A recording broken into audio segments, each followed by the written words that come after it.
EVM હટાવો દેશ બચાવો એ મુહિમે પ્રચંડ વેગ પકડ્યો છે। આ લાવા કદાચ ક્રાંતિનો નવો સાથ છે। ભારતભરમાં લોકો રસ્તા પર નીકળી આવ્યા છે। આઝાદી બાદના આ આંદોલનો નવા ભારતની આકૃતિ બનાવી રહ્યા છે, જ્યાં ભારતમાં જુઠ્ઠા અને નકલી ચહેરાવાળાઓને ઉઘાડા પાડવા અને સત્યનો સાથ આપનાર ફરી દેશને સાચા રસ્તા પર લઈ જવા પોતાનું રક્ત રેડવા મેદાનોમાં ઉતર્યા છે। ભારતનો નાગરિક ખરેખર હવે આઝાદ થવા માંગે છે। ખોટી અટકળોને વળગીને અત્યાર સુધી જેને દબાવી એમના અધિકારોથી વંચિત રાખી, એમના સગળા લાભોથી દૂર રાખી, પોતાના લાભોની લાલસા રાખતા દરેકને ખબરદાર કરવા હવે ભારતીય નાગરિક ઝુંબેશ છેડ્યો છે। તેમાં 24 જાન્યુઆરીએ જે લોકો સગળા કૌભાંડના રચયિતા છે અને જેઓએ ભારતના નાગરિકોને અંધારામાં રાખ્યો છે તેઓને ઉઘાડા પાડવાનું એલાન થઈ ગયું છે। ગ્લોબલ રિપબ્લિકન પાર્ટીના રાષ્ટ્રીય મહાસચિવ માનવ બંધુ શ્રી વિજયભાઈ મહેસુરિયા ભારતના નાગરિકોને નિવેદન કરે છે કે આવો આપણે સગળા મળીને આ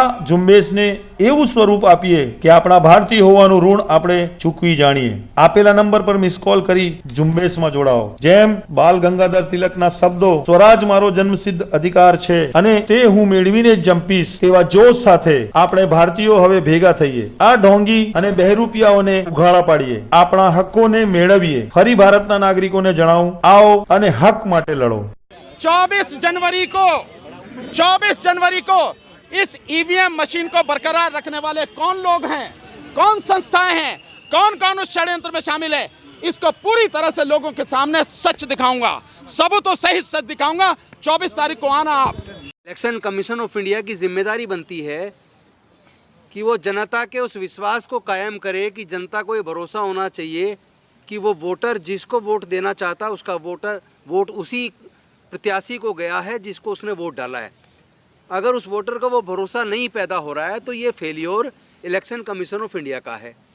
दूसरी बात यह कि इलेक्शन कमीशन ऑफ इंडिया इतना जिद्दी क्यों हो गया है, वो क्यों जनता की भावनाओं को दरकिनार करके ईवीएम से चुनाव कराने पे आमादा है, क्यों वो आज सरकार का इस्तेमाल करके आदरणीय प्रशांत भूषण जी के उस ट्वीट को हटवाने के लिए ट्विटर से उसने क्यों बोला कि वो इस ट्वीट को हटा लें जो ईवीएम के ऊपर उन्होंने बोला है।